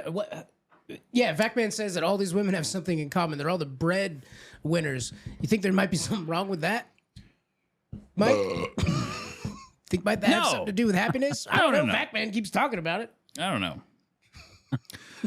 Anyway, I will allow us to do the advice prior to the update. There's an update. Great. I love that. So this person says, why don't we let Jonathan start off with the advice? Let Jonathan start off with this advice. And you want to have him go first? Yeah, and then he goes first on the finale. And we just, we cut in and we can wrap it up. All right. Yeah. All right. Jonathan, as you talk, just give us some moments after you say something prophetic that we can maybe comment on. Throw in a dick joke or something about I don't think I'm gonna have to worry about giving you moments. You guys will butt right in right away. I'm not worried about that. Fair enough. No, Mike's motto is it doesn't bother me. Jump right in at any point. That's totally cool. Sounds good. What I will say right off the bat, because I heard a couple of these different people talk about, well, we're going to go to couples counseling, or we tried couples counseling, or things like that. This is, for anyone listening, this is good advice right here. Shop around as much for your couples counselor as you would for the house you're going to buy or the car you're going to buy. It's amazing. They're just like any other profession. There's amazingly good therapists, subtext like me, and there's really lousy, crappy quacks that I wouldn't send my worst enemy to, and stuff. And so you're going to be living with the results of this provider service for a long time. That is actually really great advice, Mike. Another person out there who likes to give people advice is like Jordan Peterson. What would Jordan Peterson say to this lady about her problems? I don't see how you're getting all these high-paying jobs when only men are out there doing the bricklaying. There's no lady bricklayers out there. Bloody preposterous. So it's preposterous. It's bloody preposterous. I mean, you need to start your day with a clean room. I've never heard a Jordan Peterson impression before. That's pretty good. Oh, thank you. We're cornering the market. It's a real niche impression. Yeah. Go to the mall. Canadians are silly. Anyway, sorry, Jonathan. That's good. That's good. So yeah, that's probably one of the biggest things ever, because when people oftentimes call me, understandably, people don't know how to shop around for therapists because it's not like something that is easy for people to talk about. It's like if I wanted to ask you guys, hey, who's a mechanic you trust, or who's a good dentist? That's an easy conversation to ask. Hey, who do you go to when you can't handle your life because you suck and because your marriage is lame and stuff like that? That's hard and embarrassing to talk about. So it's hard to know how to shop around. So that's one thing I really want people to know is how to shop around. And so oftentimes when people are calling me because they don't know how to shop around, the first question they ask me is what's your fee, which is a fair question, but that's not really the question they're asking, because you can get, so I had a clergy person who was paying for their members, their parishioners, counseling. And he said he was concerned because my fee was twice what they were used to paying for this other counselor. And I said, were you getting the results from that other counselor? And he goes, well, not so much. And I said, well, it doesn't sound like you're really saving a lot of money if you're not getting the outcomes you're looking at. As a clergyman, how much were they paying God for counseling? And but the point being is that, so oftentimes what you're really looking for when you're going to good counseling is the outcome. You're not paying for the hour, you're paying for the outcome. And so you need to make sure now of course I don't have the ability to give everybody a good outcome, because I can't control what people are going to work on or not, right? If they're going to really put their full effort in or not. But a good counselor should have a really good track record, should be able to, when they ask a question like, well, how do you normally deal with this, or how do you normally deal with that problem, should be able to give a really good, well-informed answer, should be able to, it's important that that they're not just affordable to what you need, but do you have a really good fit with this person? You feel like this person can handle not just the issues, but in couples counseling, it gets really tricky, because you need to make sure that the couple counselor can relate well to both partners, that not just, otherwise, if we're not careful, that one partner might feel alienated or triangulated against, like the therapist is siding with her more against me, or vice versa. So how does the therapist both not take a neutral stance? People think the marriage therapist should be neutral. That's actually a myth. The marriage therapist should be working for the third person in the counseling room, or the person or the entity, which is the relationship itself. My client is not the husband or the wife. My client is the relationship.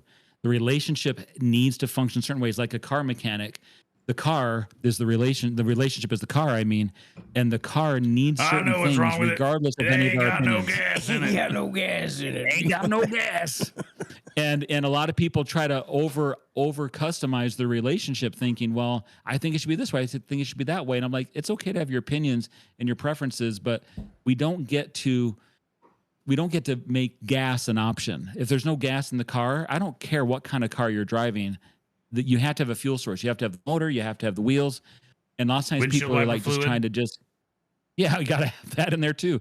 And so we have to make sure, bottom line is, shop around, ask around. And what I always tell my clients is that as we work together, if I'm the right guy to work with, of course, then we'll keep working together. If I'm not, though, let's fire my butt as quickly as possible and let me help you get connected with just the right person. Because the rule for counseling is counseling actually works really well if you're with the right counselor. So if counseling isn't working, you quit your counselor. You don't quit counseling. When you're with the right counselor, it's amazing what can happen in a relationship. A lot of people have said to me over the years, they go, well, I heard if you go to marriage counseling, you're more likely to get divorced. I said, that's not true at all. That's not what the research shows. Well, 80 to 90% of relationships actually improve as a result of couples counseling. I mean, if you're going to take a census in this room, sorry, dude, only one of us has done counseling. Mike, how did that work out? Yeah, right. Statistically, this is not a good outcome there. But the thing is, oftentimes people say, well, we were doing just fine before we went to marriage counseling. That's like the person going to the doctor, and then I went to the doctor and found out I had lung cancer. The doctor gave me lung cancer. No, I think 20 years of you smoking, chugging down 3 packs of Marlboros gave you lung cancer. The doctor just showed you what was going on. Should have been smoking and stuff. So really shouldn't have been drinking the cigarettes. other thing, just putting him in a cup of water till the water turns yellow. Just drinking ash water. I have a problem with my marriage. My husband keeps drinking cigarettes. You guys don't miss anything. Mike, this lady, she keeps going on and on about how terrible her husband is. I'm sure Sean Connery would have something to say about this. Sean Connery? Yeah, I'm pretty sure Sean Connery would have some good advice. Well, after a while, oh boy, it sounds like she just needs a bit of a slap. Just a bit of a spanking on her face. Now, face spanking. I love turning domestic violence into funny, kitschy words and phrases. I just gave her a little face spanking. Now, one of Sean Connery's biggest critics might have something else to say about this. I know Sir Patrick Stewart has a lot of advice to give to these ladies who are in need. Mike. I didn't realize we had such a panel available to us today. It's very expensive. Sir Patrick Stewart, what do you have to say about this lady and her relationship? Where am I? Where am I? Hello, Logan.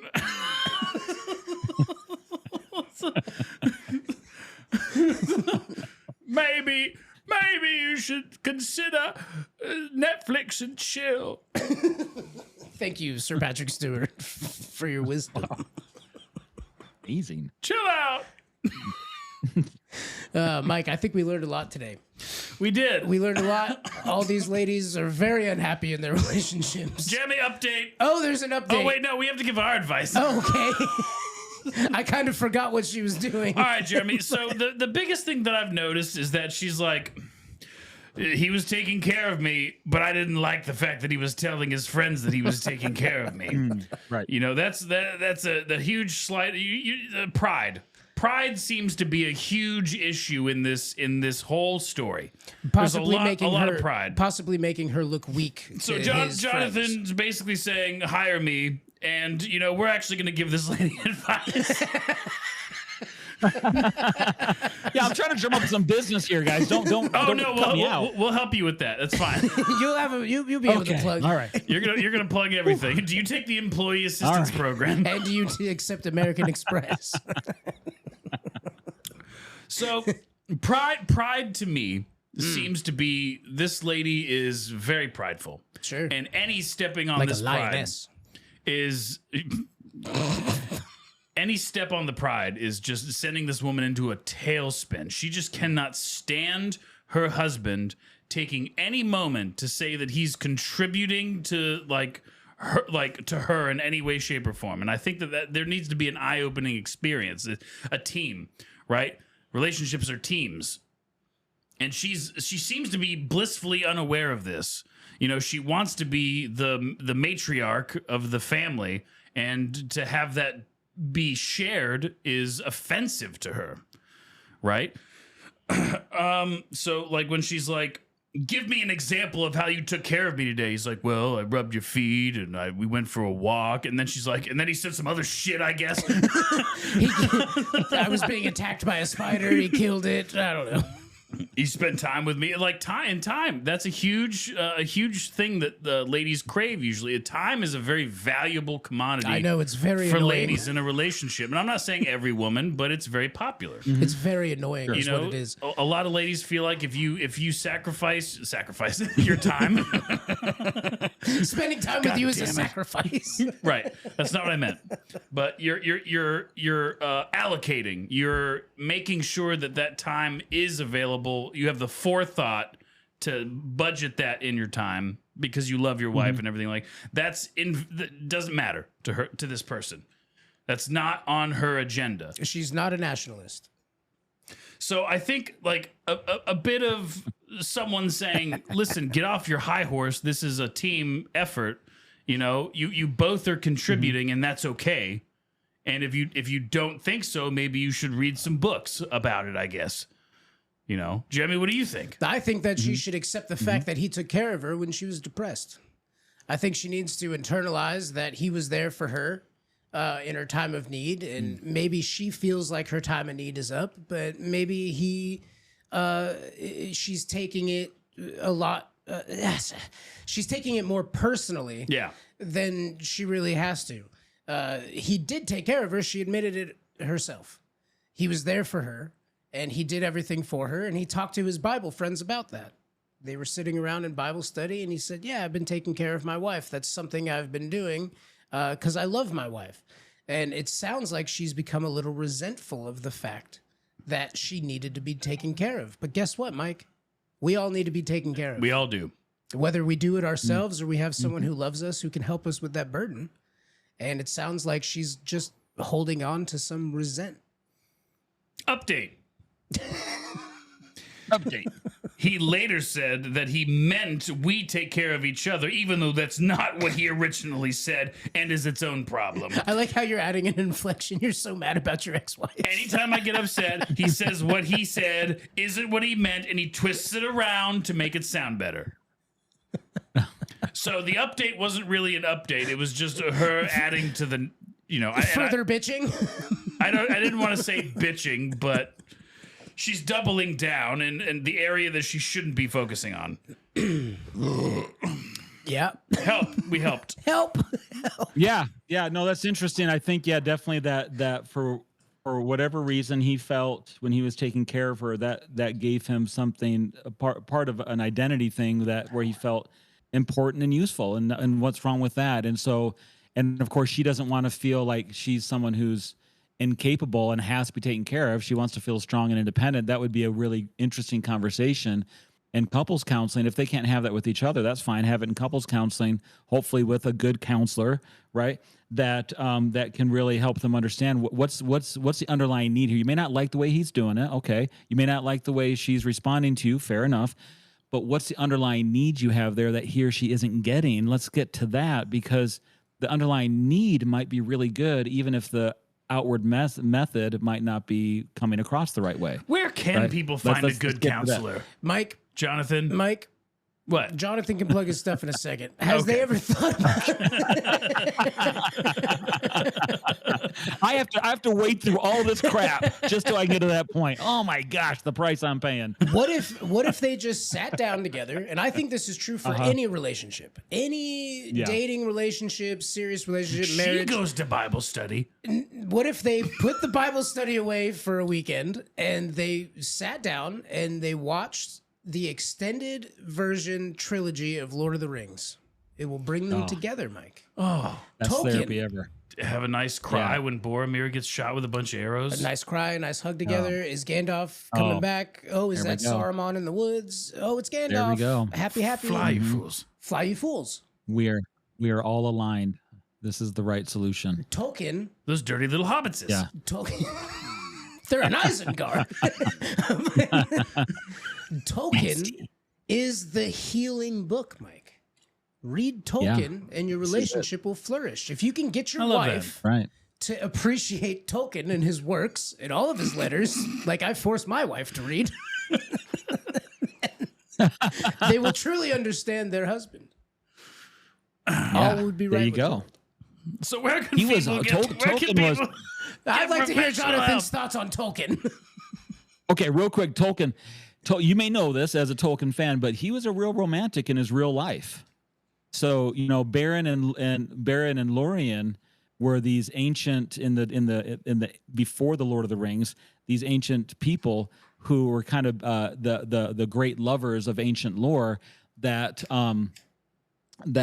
he wrote about in the Silmarillion. That Aragorn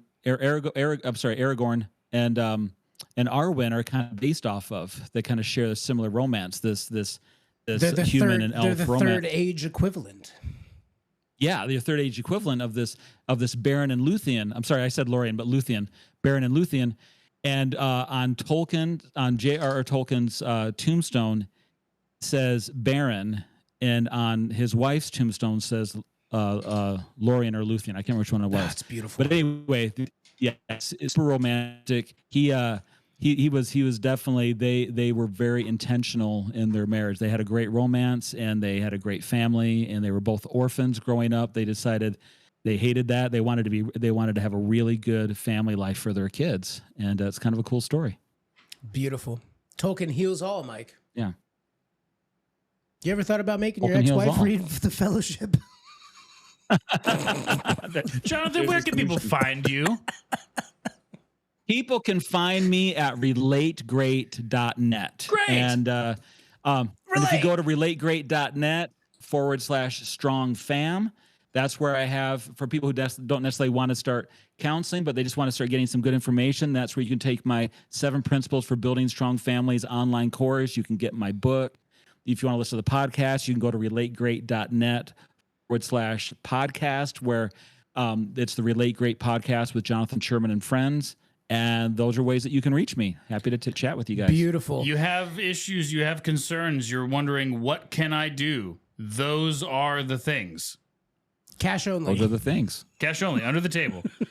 Well, cash and credit. I do take the MX as well. You mentioned that, but don't take insurance. Now is your chance at the final end of the show to psychoanalyze Mike and I as a man with a master's degree. Can you put a price on love? That's not what I asked. The answer's no. I think you guys make a great couple, and I predict a very happy future for the two of you. I think what's actually seriously great about you guys is my first assessment of you guys, that you guys are joyful knuckleheads, is actually a great thing. Humor is such a great bond and connection between people, whether it's friends, cousins, parents and kids, husband and wife, whatever, partners. Man, to be able to keep some perspective on how stressful and messed up life can get, to be able to go, you know what? Hey, we're gonna laugh at how ridiculous things are and still come back together. So I think you guys are gonna have beautiful babies together. I think you're gonna have a happy life together. I hope they have my eyes and my hairline. And my teeth. In your teeth. Jonathan, we have a very important question that we ask everybody who comes on the show. Yeah, what's that? For your own reasons, who is better? Arnold Schwarzenegger or Sylvester Stallone? Yo, Adrian. Oh, gosh, that's tough. For your own reasons. They both have great background stories of success, which is kind of interesting too. I have to pick the Terminator or Rocky, huh? Rambo. I'm gonna go. This is a tight call. But I am gonna go for Stallone for one reason, and that's I grew up watching the Rocky movies like everybody else did, but a couple years ago I watched the original Rocky movie for the first time as an adult. Yes, and I was really surprised at actually how good of a movie it was and what a great actual romance story it was. Surprisingly, so I'm gonna tip on that side because I'm an old softy, sensitive guy, and it's a great action flick, and it's a great coming from rags to riches story, and it's a great romance all rolled into one. And while as much as I love Terminator and Kindergarten Cop, it doesn't quite have the same gravitas. I want to see. Who are they to protest me, huh? Who are they? Unless they've been me and been there and know what the hell they're yelling about. Also, famously, Rocky, that you watched as an adult, which I have the same feeling, is he also wrote and directed it. Right? Yeah. I want to see the movie where Stallone and Schwarzenegger are in the prison together. Decent flick. I want to see it. Decent. Not their best work. What was that? What is it called? It's What's it? Is it Prison Break or No. Escape or Escape. Mike Vamp? I don't know if I ever saw that one. Cha, boom, boom, ba-cha. That's Is that Busker. vamping? No, Boom, that's not vamping. boom, ba, ba-cha. No, I got this. Ask you. And I did what I had to do to win, but somebody wouldn't let us win. That was great, Jeremy. Panel Beautiful. you guys have assembled. Unreal. Yeah. Unreal. I don't know what kind of budget you guys have, but I hope my podcast gets to be as successful and profitable as your guys. It inevitably the kind of will. money you're raking in to have these kind of celebrity guests come on is impressive. Mike, it's called Escape Plan. I've got news for you. You are mine now. You belong to me. All right, very good. Well, thank you so much for Which joining us is what I today. said to my wife on our wedding night. I'm pretty sure your wedding night sounded a little bit more like this.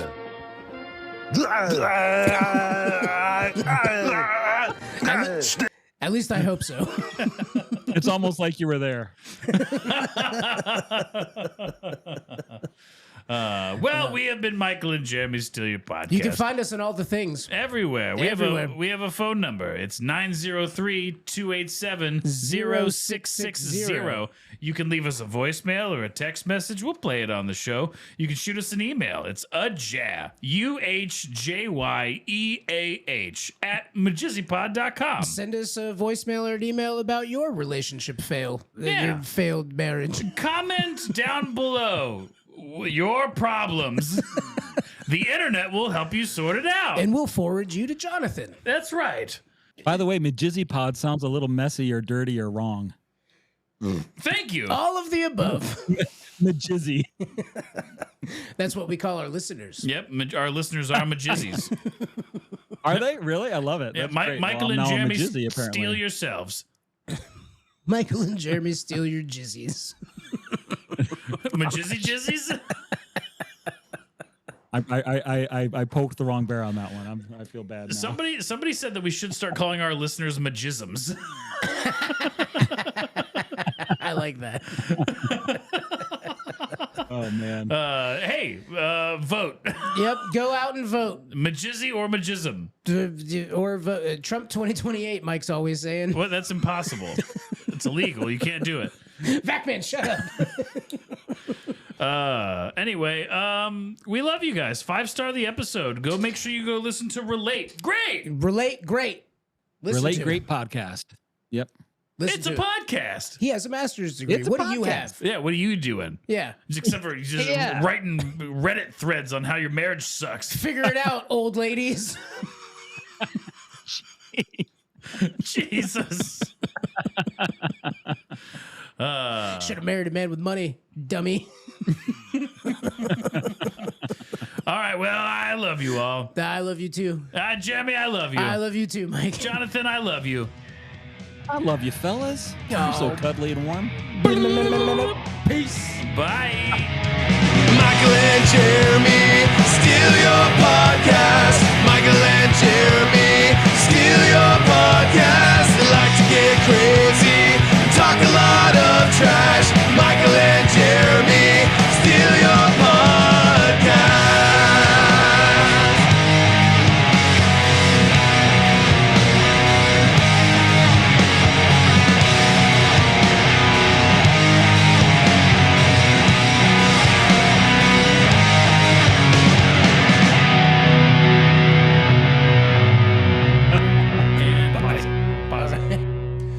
What a wonderful episode today, Jeremy. We're helping people. I love it. All I those love it. sad premenopausal ladies. Well, Jonathan, I think our time is up. I feel kind of worse about myself now.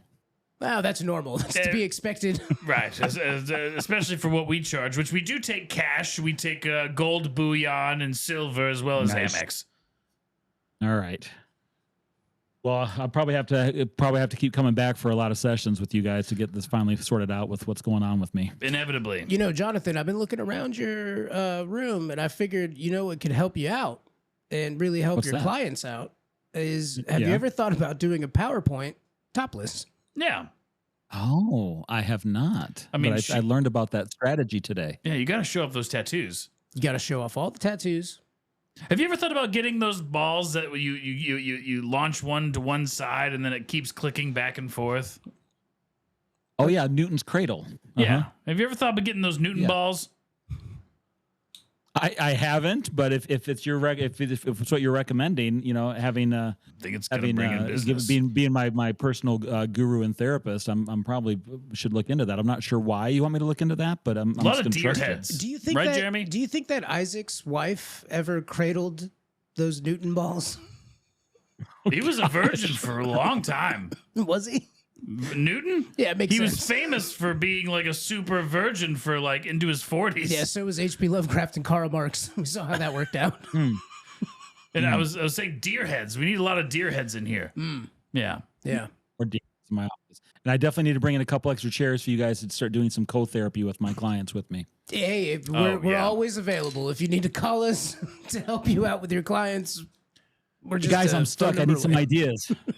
Spaghetti. Give everyone a bowl of spaghetti when they come in. You can eat some spaghetti while you give them therapy. I think more therapy should involve spaghetti. Well, Mike, I believe it's time for us to go, You're but onto we something. haven't been paid yet. Yeah. Oh crap! Just go ahead and Pay tap for here. this nonsense. Just tap here. All right, fine. Thank you. I feel much better about myself All right. and my relationship. Glad someone's feeling better. We'll even leave your door intact when we leave. I feel a little battered and bruised, and Oh, there's a spider on it, Mike. Oh, Jammy. Well, he did kill the spider, which we won't charge you for today. So good luck and bye. Bye. bye. I'm concerned you guys don't throw yourself enough into your characters. It feels very. No, just kidding. Oh, yeah, sure. I appreciate the commitment. That's pretty fun.